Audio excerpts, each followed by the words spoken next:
This is our lint. So open it. Open.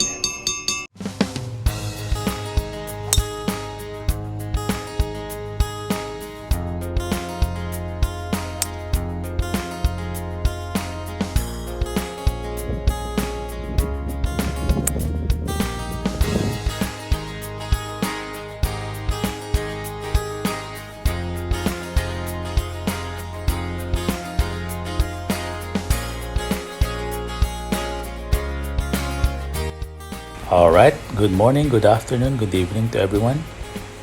Today, pag-usapan naman natin ang one of the hotly contested or the most talked about topic when you start to play golf. Yun yung mga golf clubs or set. So specifically, ang ating uunahin muna ay yung mga irons. Tulad ng pinapakita ko ngayon sa camera.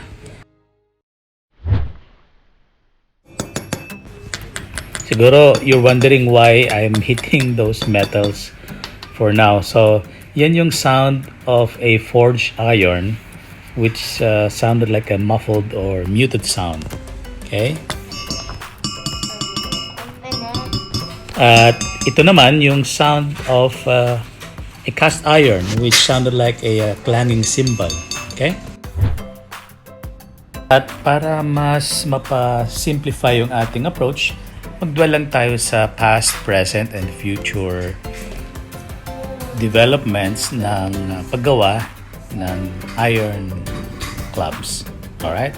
So, simulan siguro natin by talking through bakit nga ba tinawag na iron. Okay? So, first of all, gawa nga siya sa iron or steel. At para sa hindi nakakaalam, tayo po ay trained na metallurgist or metallurgical engineer or inhenyero sa metallurhiya. Ano daw? I-google nyo na lang siguro kung ano ibig sabihin ng metallurgy. Pero essentially, from the word metal, so yan po yung siyensya ng paggawa ng bakal. Okay? So ayon sa ating natutunan nung araw, ay ang bakal or steel na tinatawag ay actually gawa sa iron at saka carbon. So yun yung ating basic fundamental understanding ng steel. So dyan din gawa yung iron natin sa golf club. It's basically made up of iron and carbon. Okay? Tanong nyo siguro, ba't ko naman kailangan malaman yan? Well, una, para malaman nyo yung difference between forged steel tsaka cast iron. At para na rin sa kaalaman nyo, kung halimbawang binentahan kayo ng kaibigan nyo or ng club pro or ng pro shop, magkaroon ka na yung idea kung anong difference ng dalawa. And at the same time, kapag nilaro nyo na sa course, malalaman nyo kung alin bang nababagay sa inyong laro or sa swing or sa enjoyment nyo ng larong to. Alright? So gaya na sinabi ko, topic natin is past, present, and future. So yun yung past example, yan o. Kita nyo yung steel na yan or iron na yan. Yan yung sinuunang club ng araw. So, yung kaliwa niya is yung woods na ginagamit ng araw. Nagawa talaga sa wood or kahoy. At ito naman, ang modern set, golf set, na it's actually made up of karamihan ay iron na or steel, including yung mga woods ngayon. So, nakakalito, no? Pero explain natin yan isa-isa para maintindihan nyo. At saka kung ano ba talagang gamit ng mga yan. Alright? So, ang golf set ng isang player ay basically tatlong category lang, tatlong types. Woods, irons, and putter. So, doon sa woods na category ay pumapasok yung driver, 3 wood, 5 wood, and 7 wood. So, nung araw, gawa talaga sa wood yan, kaya tinawag na woods. Next is yung long iron, mid iron, short irons, or the whole set is basically called as iron set. And then finally, yung third category is yung putter, or yun yung pangtira mo sa bola sa green. Meron pang-apat na category, yung tinatawag na hybrid, which is it's actually a combination of woods and iron, kaya hybrid, pinagsama. Alright? Ay nako, Ang dami pang pwedeng i-share like yung precision, paano paggawa, yung engineering behind it, and of course yung metallurgy. Kung cast ba, paano bang forging and casting. So essentially, as beginner, ang importante maintindihan nyo muna is kaya ko bang itira yung iron set ko nito. Kasi yan yung pinaka-importante sa lahat ng club. Because yan yung tira nyo na papasok sa green.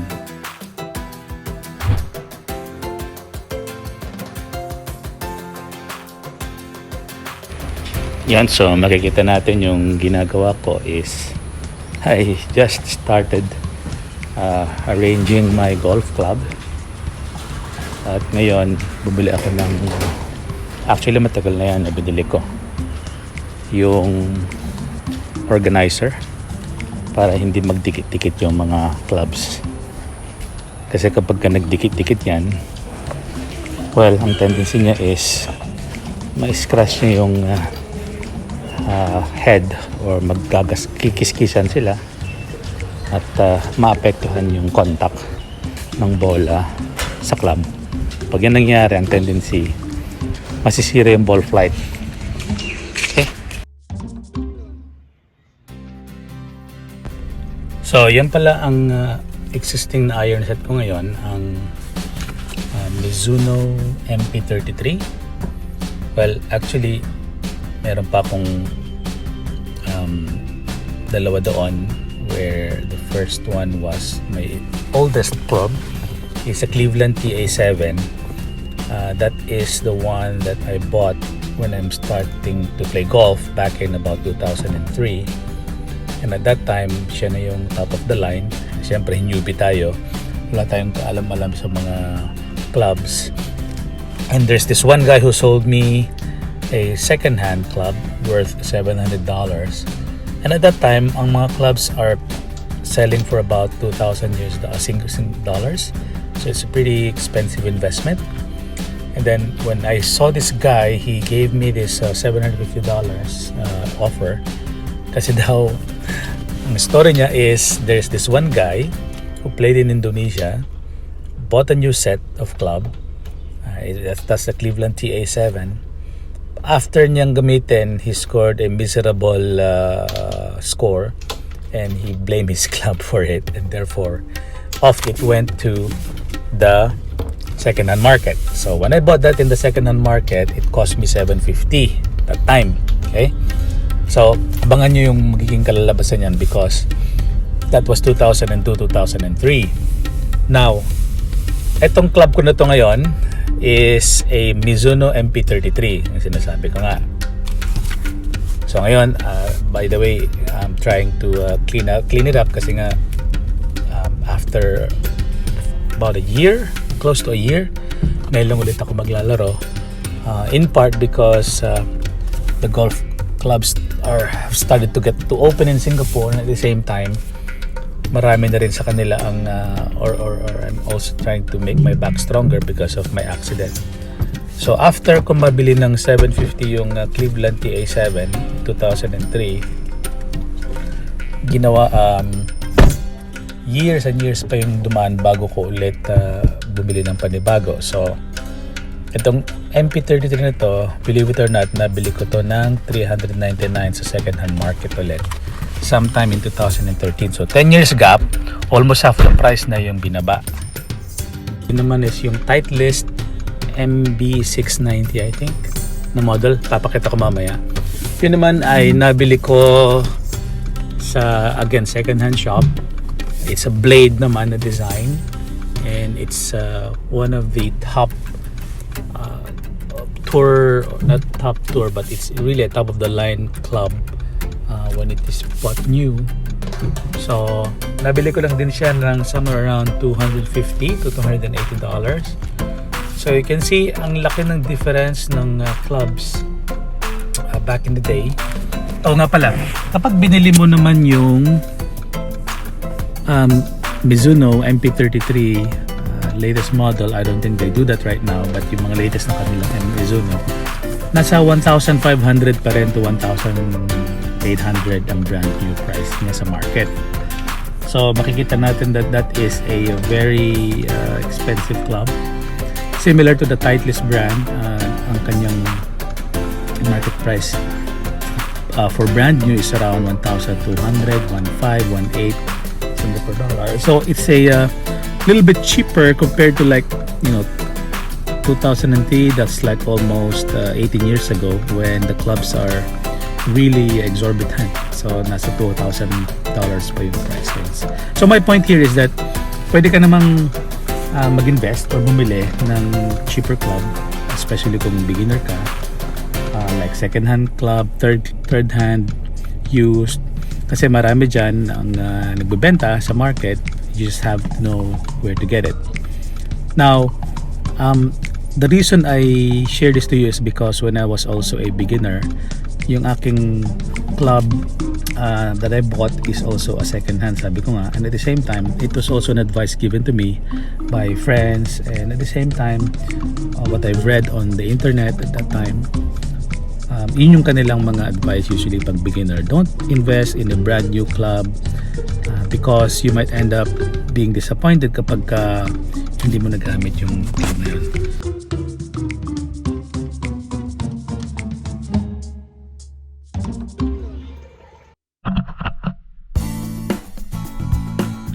Alright, yan, tingnan na natin yung tsura ng iron set from 3 to pitching wedge. So yan yung aking Mizuno MP33 pala, 32 ng 32 kanina. So yun yung organizer, at yeah, it's shiny. Yung mga long iron kasi hindi masyado nagagamit, and kita natin yung the way the modern clubs are designed right now, shiny. Ito naman is yung aking Titleist MB 690. So blade din siya. Di yata ito ng camera. And I'm also sharing this para makita nyo yung design difference ng blade at saka nung muzzle back. Mamaya papakita ko. Yan yung blade, manipis na iron. And yun, ito na yung AP1 na Titleist na cavity back ang tawag, or sometimes they call it muzzle back kasi mas makapal siya kumpara sa blade design. Ito is nabili ko siya I think 2013 when I started to improve on my game and played regularly. So kita nyo yung design niya, mas makapal, sabi ko nga, compared sa blade. And ito naman is another Titleist, I think forged naman, para din siyang design na blade na manipis, kaya lang ang paggawa nila is forge yung metal.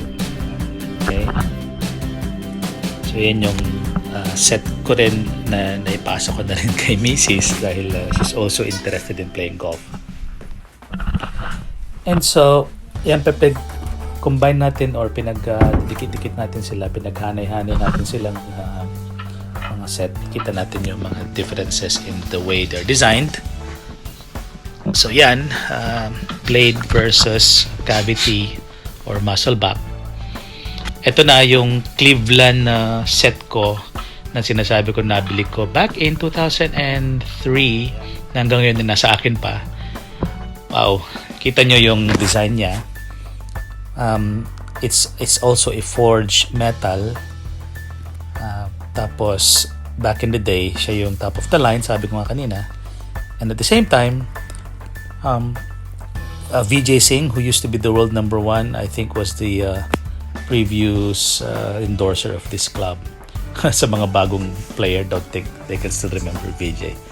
Tanda na si Vijay. So anyway, alright, so recap lang natin yung natutunan natin or na-share ko sa inyo this today. Well, I discussed kung ano yung difference ng sound ng forged versus cast iron.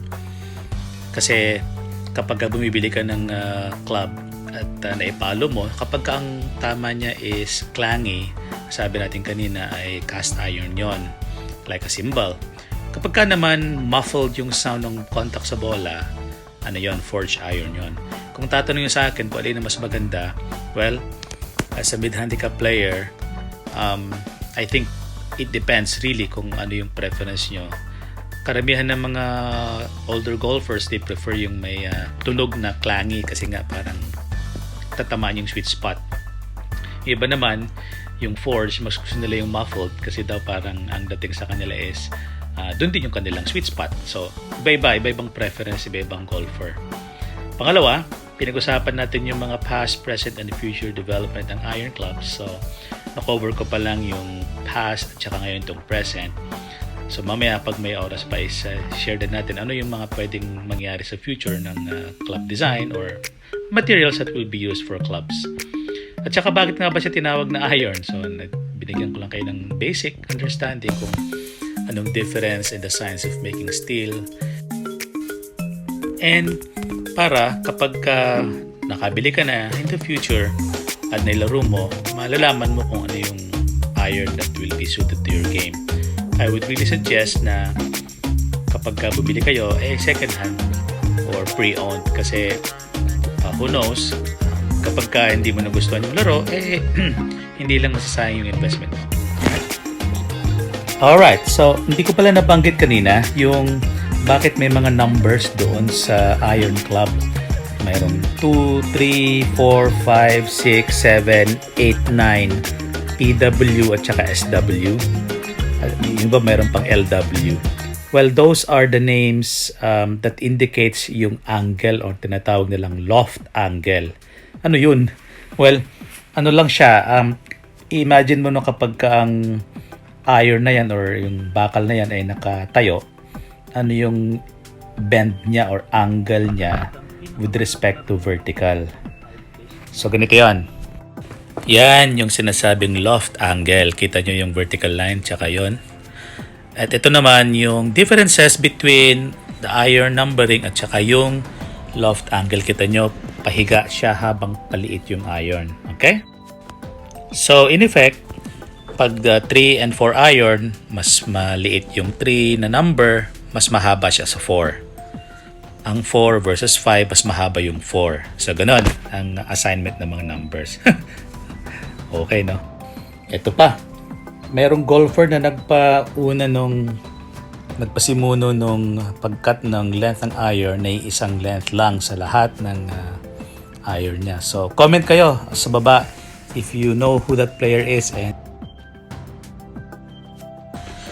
nako, mukhang masyado nang marami yung information na shinare ko ngayon. So, siguro final information that is going to be important for beginners to know as well is yung tinatawag nilang average distance per club. So ito yon. So dyan makikita natin na standard 7 iron pag beginner 105 yards which is about 90 meters. Pag average na 140 yards or about 125 meters. Pag medyo matagal ka naglalaro, 150 yards or 130 meters kaya mo nang ipalo. And finally, pag pro level ka na, yun na yung mahabang distance. Alright? Okay, so finally, parting shot muna. Yan, pinagtabi ko na yung mga clubs to compare between a blade, yung dalawang yan blade, at saka yung cavity, yan yung merong insert sa loob ng club para makita natin kung ano yung design differences ng mga irons. Pinagtabi ko rin yung dalawa na steel shaft or yung hawakan at saka yung carbon shaft which is yung black sa right side para din magkaroon ko ng idea kung anong difference ng dalawa na yun. Siguro sa susunod na vlog, i-share ko sa inyo kung ano naman ang pagkakaiba ng ibang shaft and pag-usapan na rin natin yung woods at saka nung putter. So nako, dami information that's readily available on the internet that you can read through to augment or supplement what I'm sharing today. But the more important thing is, sabi ko nga, find a club that's suited for your game, find a club that is easy for you to swing, and at the same time, lahat naman ng club is made to help the golfer become a better player. So yun lang muna, and thank you for watching this channel. This is Mark Buado and you're watching Pinoy Golfers Adventure. See you next time. Bye-bye.